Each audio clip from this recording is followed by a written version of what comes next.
शुभ प्रभात सभी को। मैं संजीव सिंह, केंद्रीय विद्यालय नंबर 1 रूड़की, पीजीटी ज्योग्राफी। आज आपके सामने एक टॉपिक डिस्कस करना चाहता हूँ। 6th क्लास का टॉपिक है, सिविक्स का, नागरिक शास्त्र का। टॉपिक का नाम है की elements of a democratic government, लोकतांत्रिक सरकार के मुख्य तत्व। सबसे पहले हम जानने की कोशिश करेंगे कि लोकतंत्र क्या है, डेमोक्रेसी क्या है। पहले बच्चों आप लोगों ने हिस्ट्री में पढ़ा है, राजा होते थे, शासनात्मक प्रणाली थी, राजा का बेटा ही राजा बनता था, जो राजा ने कह दिया वही कानून। लोकतंत्र उसका बिल्कुल अपोजिट, बिल्कुल उलट। लोगों के द्वारा चुनी गई सरकार, to the people, for the people, by the people. जो सरकार वहां के नागरिकों के द्वारा चुनी जाती है, हमारे देश में भी जिनकी आयु 18 साल से अधिक है, वे सरकार को चुनते हैं। उनको वोट डालने का अधिकार है, चाहे वो किसी भी धर्म, जाति, रंग का क्यों ना हो। इसमें कोई भेदभाव नहीं। तो लोगों के द्वारा चुनी गई सरकार को लोकतांत्रिक सरकार कहते हैं। इसके बारे में हम स्पष्ट जानेंगे, पढ़ेंगे। इसमें एक छोटी सी कहानी दी हुई है साउथ अफ्रीका की, दक्षिण अफ्रीका की, और इसमें गोरे काले, श्वेत अश्वेत, व्हाइट ब्लैक जिसको कह सकते हैं, it's depend upon skin colour. जो हमारा स्किन टचवर्ड जो होती है, उसके जो रंग होता है, उसके बारे में मतभेद है। जोहान्सबर्ग की घटना दी गई है। वहां पर एक लड़की अपनी माँ के साथ सफाई कर रही थी, तो उसको कुछ बुक में, कुछ कटिंग में एक लड़के के बारे में तस्वीर मिली। उसका नाम था हेक्टर पीटरसन, जिसको गोली मार दी गई थी। जिज्ञासावश अपनी माँ से उन्होंने पूछा, ऐसा क्यों? उन्होंने बताया, रंग भेद के कारण। अफ्रीका में रंग भेद बहुत अधिक है, रेसस जो कहते हैं जिसको। दोबारा बता दूं, गोरे कालों का रंग से मतलब है। यहाँ पर वहां पर जो गोरे लोग थे वो बहुत भेदभाव करते थे, जिनका रंग सांवला था या काला था। कानून के मुताबिक वे वहां पर एक दूसरे संबंध नहीं बना सकते थे, दूर दूर रहते थे। सुविधाएं भी अलग अलग थी, यहाँ तक उनके लिए गाड़ियां भी अलग थी, हॉस्पिटल्स भी अलग थे, बेड भी अलग थे। और उनको सबसे बड़ी बात है, वोट डालने का भी राइट नहीं था, अधिकार नहीं था। आप समझ सकते हैं उनकी स्थिति कैसी होगी।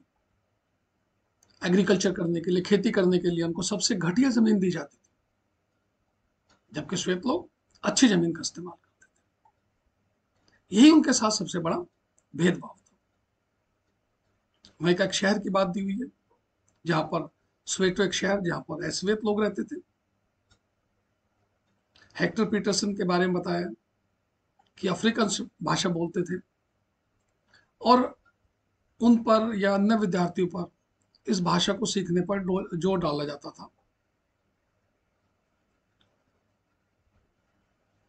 ये अफ्रीकन जो सीखने का विरोध कर रहे थे, और इसी में उस लड़के को बेरहमी से पीटा गया, गोलियां बरसाई गई, और गोलियां उस एक्टर को लगी। और जिसमें 16 जून 1976 की घटना है, जिसमें वो मारा गया। आपने नेशनल मंडेला जी का नाम जरूर सुना होगा। इन्होंने बहुत संघर्ष किया, लंबा संघर्ष किया, जेल में भी रहे, और 1994 में उन्हें सफलता मिली कि अफ्रीका भी एक लोकतांत्रिक देश बन सका। इस रंग भेद का के कारण भी हमारे जो राष्ट्रपिता महात्मा गांधी है, जब वो साउथ अफ्रीका गए थे, उन्होंने भी इस चीज को देखा था। उनके साथ भी घटना हुई थी। उन्हें भी उस बोगी से उतार दिया गया था, फर्स्ट क्लास का टिकट होते हुए, जिसमें यात्रा कर रहे थे। कहा गया ये गोरों के लिए, आपके लिए नहीं है। तो ये सब घटनाएं हैं जो लोकतंत्र में दूर होती हैं। ये एक छोटा सा एग्जाम्पल था रंग भेद का। इसके अलावा इसमें जितनी बातें आती हैं डेमोक्रेटिक गवर्नमेंट में, वर्किंग है, इन्फ्लुएंस है, वो स्टार्टिंग में दिया हुआ है। क्या भागीदारी, हमारी पार्टिसिपेशन है, हमारी समस्याएं, उनका समाधान है, उनका हमें न्याय मिले, उनके लिए कानून बने, इसलिए लोकतंत्र का गठन किया गया। हमारे देश में भी लोकतांत्रिक सरकार है, केंद्र सरकार, राज्य सरकार, लोकल गवर्नमेंट भी। इसके 3 पार्ट होते हैं, केंद्र सरकार, राज्य सरकार और स्थानीय सरकार। हर एक स्तर पर हमारी भागीदारी है। गांव में भी प्रधान के, प्रमुख के चुनाव होते हैं, अगर नया पंचायत, ग्राम पंचायत के चुनाव होते हैं, उसमें भी नागरिक वोट डालते हैं। ऐसे ही राज्य सरकार में भी और केंद्र सरकार में वोट डालने की पड़ता है, और वोट के द्वारा ही हमारी सरकार चुनी जाती है, जो हमारे लिए वर्क करती है, हमारी समस्याओं का समाधान करती है। हम अपना प्रतिनिधि चुनते हैं और उनके सामने अपनी जरूरत या अपनी मांगे रखते हैं। सरकार को एक निश्चित समय के चुना जाता है। हमारे देश में सरकार का कार्यकाल 5 साल है। हर 5 साल बाद आम चुनाव होते हैं। यही प्रक्रिया चलती है। लोग दोबारा फिर सरकार चुनते हैं, और जिस सरकार के ज्यादा प्रतिनिधित्व होंगे वो सत्ता में रहती है, बाकी लोग अपोजिशन में होती है, और सरकार अपना कार्य करती है। सरकार अपने 5 साल के इस कार्यकाल में निर्णय और नीतियां बनाती है, कुछ पॉलिसीज बनाती है, लोगों की भलाई के लिए कार्य करती है।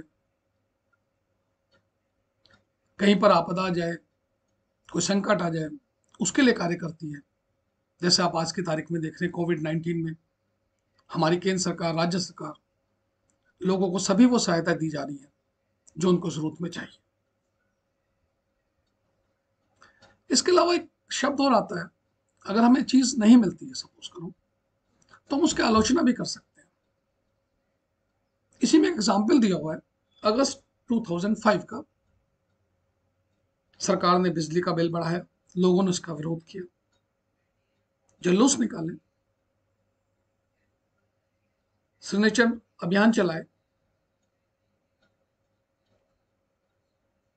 सरकार ने कुछ तर्क दिए, सरकार लोगों को समझाने की कोशिश करी, लेकिन बाद में सरकार को मानना पड़ा, और इलेक्ट्रिसिटी के जो दाम थे, जो बिजली के जो दाम थे, वो घटाने पड़े। तो हम अपने हड़ताल, जुलूस या अभियान के द्वारा, प्रोटेस्ट के द्वारा भी अपनी बातें रख सकते हैं,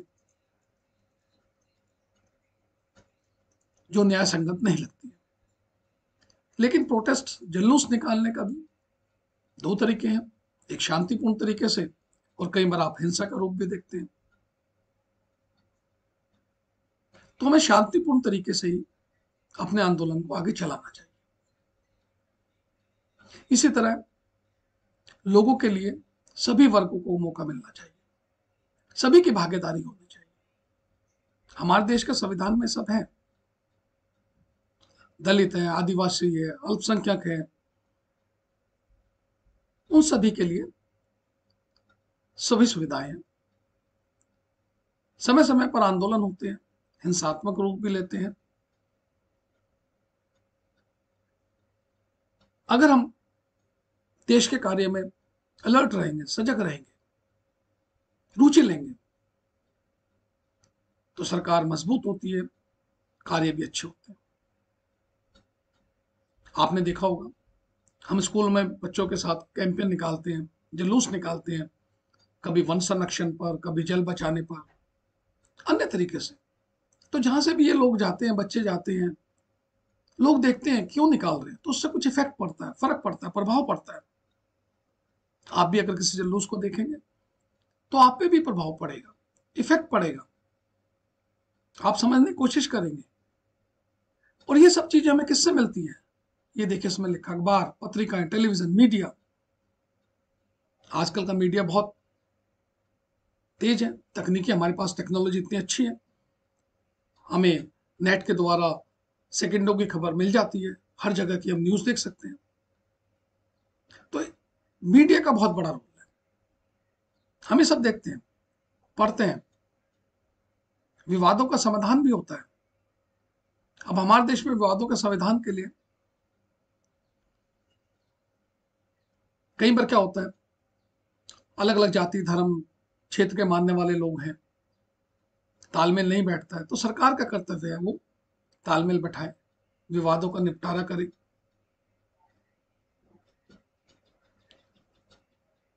इसके लिए प्रशासन सरकार की हेल्प करता है। जुलूस वगैरह निकलते हैं तो उनको शांतिपूर्ण तरीके से, अगर हिंसात्मक होता है तो पुलिस के द्वारा उनको हटाया जाता है। इसी में एक एग्जाम्पल दिया हुआ है विवाद के बारे में, जल का विवाद, नदी विवाद। कई सारी हमारे पे गवर्नमेंट है, कर्नाटक, तमिलनाडु, इनमें कावेरी नदी का विवाद है। कर्नाटक में जो कृष्णा सागर बांध है, वो सिंचाई करता है, पानी देता है, लेकिन राज्यों के बीच में, अब आपको मालूम होना चाहिए कि कोई भी एक रिवर है, दो राज्यों के बीच से गुजरती है। अब यहां पर इस एक नदी का एग्जाम्पल दिया हुआ है कि पिछले 30 सालों से दो राज्यों के बीच में पानी को लेकर बंटवारा चल रहा है। कर्नाटक का कृष्ण सागर बांध कावेरी नदी के ऊपरी छोर पर है और तमिलनाडु में निचले छोर पर।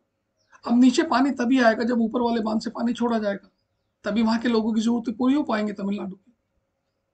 इसलिए गवर्नमेंट ने इसके लिए एक स्कीम चलाई है, इंटरलिंक, कि नदियों को आपस में जोड़ा जाए। जिसमें पानी की कमी है उस राज्य से दूसरे राज्य में पानी को पहुंचाया जाए। और यही लोकतंत्र में क्या होता है, न्याय और समानता का प्रतीक है।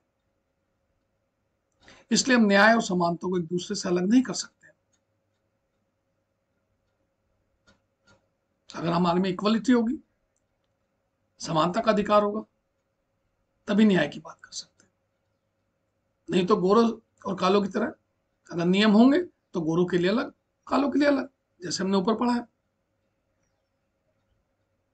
डॉक्टर भीमराव अम्बेडकर, इन्होंने बहुत सी प्रथाएं, बहुत सी बातें, इनको उठाया, समाधान मिला हमें संविधान की तरफ से। तो इसलिए सरकार में अगर समानता है तो न्याय की जरूरत होगी। उन समूह के लिए विशेष प्रावधान है, विशेष पॉलिसीज हैं जो समाज में इक्वल नहीं माने जाते, नहीं है। जैसे डिस्क्रिमिनेशन की बात करते हैं, लड़कों और लड़कियों में भेदभाव की बात करते हैं, ये सब दूर होगा एजुकेशन से। अगर हम शिक्षित होंगे तो हमारे अंदर ऐसी बातें नहीं आएंगी। लड़कों को ज्यादा महत्व देना, लड़कियों को कम पढ़ाना, ये कुछ ऐसी बातें हैं। लेकिन सरकार ने इसके लिए भी कदम उठाए, लड़कियों के लिए फीस कम कर दी है, माफ कर दी है, जिससे वो भी अपनी शिक्षा ले सके। तो लड़कियों की फीस खत्म करने या कम करने का भी प्रावधान है। तो ये कुछ बातें इस टॉपिक में हमने आप लोग बताई। सबसे बड़ी बात है डेमोक्रेसी, इसमें किसी के साथ भेदभाव नहीं होता है, चाहे वो किसी भी जाति, धर्म, भाषा, क्षेत्र आदि को मानने वाला क्यों ना। तो निष्कर्ष बेटा यही है इस पाठ का, लोकतंत्र का महत्व, और हमारे देश में लोकतांत्रिक सरकार है, हमें इसका सम्मान करना चाहिए, इनकी बातों को मानना चाहिए। जो भी बातें हमें ठीक नहीं लगती उसका विरोध हम कर सकते हैं, लेकिन शांतिपूर्ण तरीके से। तो आपको इस टॉपिक में कुछ बातें समझ में आ गई होगी। सुनने के लिए आप सभी का धन्यवाद।